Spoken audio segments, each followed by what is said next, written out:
प्रिय लोकांनो, येशू ख्रिस्ताच्या नावाने मी तुमचे स्वागत करतो। प्रभू येशू ख्रिस्त तुम्हावर खूप प्रेम करतात आणि ते तुमच्या सोबत राहून तुम्हाला मार्गदर्शन करत आहेत। तुम्ही नोकरी करता का, व्यवसाय करता का, शिक्षण घेत आहात का, सेवाकार्य करता का, तुम्ही काय करत आहात, प्रभू तुम्हाला जी संधी देतात ती कशी आशीर्वादमय असेल हे प्रभूचे वचन सांगते। उपदेशक अध्याय 9 वचन 10। जे काही काम तुझ्या हाती पडेल ते आपले सगळे सामर्थ्य खर्च करून कर। जेव्हा देव तुला काही करण्याची संधी देतात तेव्हा ते नाराज होऊन उदास मनाने किंवा जबरदस्तीने करू नये। पूर्ण सामर्थ्याने आणि उत्साहाने करावे, तेव्हाच परमेश्वर आशीर्वाद देऊ शकतात। मी परदेशात सेवा करण्यासाठी गेलो होतो। तिथे मला एका व्यावसायिकाला भेटण्याची संधी मिळाली। तो दुसऱ्या देशातून आलेला होता आणि त्याच्याशी बोलताना त्याने एक अनुभव सांगितला। तो जेव्हा त्या देशात आला तेव्हा तो उच्च शिक्षण घेऊन आला आणि त्याच्यासोबत त्याच्या शिक्षणाची प्रमाणपत्रेही होती। त्याला वाटले की इथे चांगली नोकरी मिळेल म्हणून त्याने अनेक ठिकाणी अर्ज केले आणि मुलाखतींनाही गेला।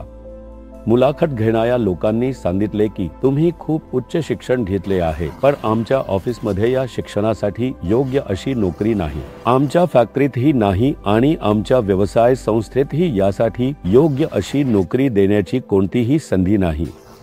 त्यांनी सांगितले तुम्ही खूप उच्च शिक्षण घेतले आहे, आता पहा जास्त शिक्षण घेतले तरी समस्या येतेच, बघितलंत ना। म्हणून ते अनेक ठिकाणी जाऊन शोधत राहिले, प्रयत्न करत राहिले, पण कुठेही संधी मिळाली नाही।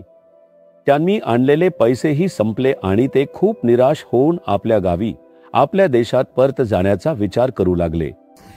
सगळे तुच्छतेने बोलती, तू परत येऊन काय करणार असं विचारती। ही वेदना एका बाजूला असते, हातातले पैसेही पूर्ण संपले, आता कसं जगायचं, मरण पत्करावं का किंवा अपमान सहन करत जगावं असं विचार करत असताना त्यांना प्रभू भेटले। प्रभू येशू ख्रिस्तांना भेटल्यावर त्यांच्या मनात एक आध्यात्मिक परिवर्तन घडून आलं। त्यांनी आपला संपूर्ण भार प्रभू येशूकडे सोपवला आणि प्रार्थना केली। ते म्हणाले, प्रभू हीच माझी परिस्थिती, कृपया मला मदत करा। आणि त्या क्षणी प्रभूने त्यांच्या हृदयात स्पष्ट मार्गदर्शन दिले। ही शैक्षणिक पदवीच अडथळा ठरत आहे असे वाटल्याने त्यांनी ती बाजूला ठेवली आणि सर्व प्रमाणपत्रे एका पेटीत ठेवून बंद केली। ते थेट एका कारखान्यात गेले आणि म्हणाले, मला एक नोकरी द्या। काय शिक्षण घेतलं आहेस विचारलं। त्यांनी उत्तर दिलं, शिक्षण काहीच नाही, पण कोणतीही कामं दिली तरी करू शकतो। मग त्यांनी सांगून एक नोकरी दिली। ही नोकरी त्यांच्या शिक्षणाशी संबंधित नव्हती, ती मजुरीसारखी होती। कठीण काम करावं लागायचं, जर वस्तू उचलाव्या लागायच्या आणि ठेवाव्या लागायच्या, तो कारखान्यातील काम होतं। हे गृहस्थ मोठं शिक्षण घेऊन आले होते।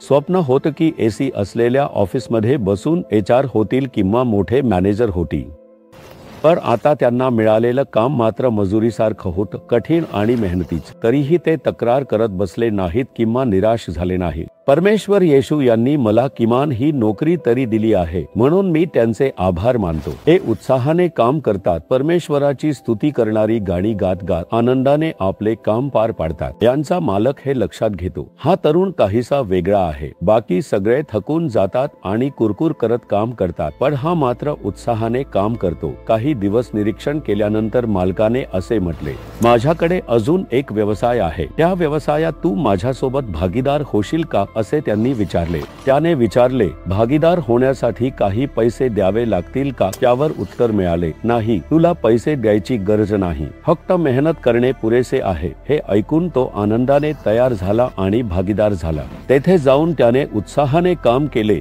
आणि त्यामुळे व्यवसाय वाढू लागला। काही वर्षांनी तो मोठा झाला। मालकाने हे पाहिले की तो खूप शिकलेला आहे, प्रामाणिक आहे आणि कठोर परिश्रम देखील आनंदाने करतो। एके दिवशी मालकाने त्याला बोलावले आणि सांगितले, माझ्याकडे अजून एक व्यवसाय आहे, तू तो सांभाळ। मी पाहिले आहे की तू प्रामाणिकपणे मेहनत घेतली आहेस। असे म्हणत त्यांनी तो व्यवसाय त्याच्या हाती सोपवला आणि त्याला मालक बनवले। ते म्हणाले, एका रात्रीतच परमेश्वराने मला पैशाविना एका मोठ्या उद्योगपतीमध्ये रूपांतरित केले। कारण परमेश्वराने मला दिलेली जबाबदारी मी पूर्ण उत्साहाने आणि मनापासून पार पाडली। आज मी अनेक लोकांना रोजगार देत आहे, त्यांच्या जीवनाला मदत करत आहे। मोठ्या प्रमाणात परमेश्वराने मला आशीर्वाद दिला आहे। म्हणूनच माझ्या उत्पन्नाचा मोठा भाग मी परमेश्वरासाठी आणि त्याच्या राज्याच्या उभारणीसाठी वापरतो, असे त्यांनी सांगितले। प्रिय बंधूंनो, परमेश्वराचे वचन काय सांगते? तुमच्या हाती जी जबाबदारी दिली आहे ती पूर्ण सामर्थ्याने पार पाडा। आळशीपणे फक्त नावासाठी काम करून पगार घेत राहिलात आणि उत्साहाशिवाय फक्त तक्रारी करत राहिलात तर परमेश्वर तुम्हाला आशीर्वाद देऊ शकत नाही। ते छोटेसे काम असो, झाडण्याचे असो, वस्तू हलवण्याचे असो किंवा स्वच्छता करण्याचे असो, ते उत्साहाने, पूर्ण सामर्थ्याने आणि योग्य रीतीने करा। जो लहान सहान गोष्टींमध्ये त्याला परमेश्वर मोठ्या जबाबदाऱ्या देतो। तुम्ही परमेश्वराला सांगता, परमेश्वरा, तू मला कोणतेही काम दिलेस तरी मी ते उत्साहाने, पूर्ण सामर्थ्याने करीन। माझ्या मनात हेच हवं तेच हवं असे विचार येणार नाही। परमेश्वरावर विश्वास ठेवा, तो तुम्हाला चांगली नोकरी, उत्पन्नाचे मार्ग देईल, तुम्हाला आशीर्वाद देईल। तुम्ही हृदयावर हात ठेवून प्रार्थना करता का, परमेश्वरा, तू मला कोणतीही जबाबदारी दिलीस तरी मी ती पूर्ण सामर्थ्याने पार पाडेन। मी ती उत्साहाने करीन, तक्रार न करता करीन आणि कठोर परिश्रम करीन। त्यासाठी मी सहमत आहे। येशूच्या नावाने प्रार्थना करतो। आमेन, आमेन।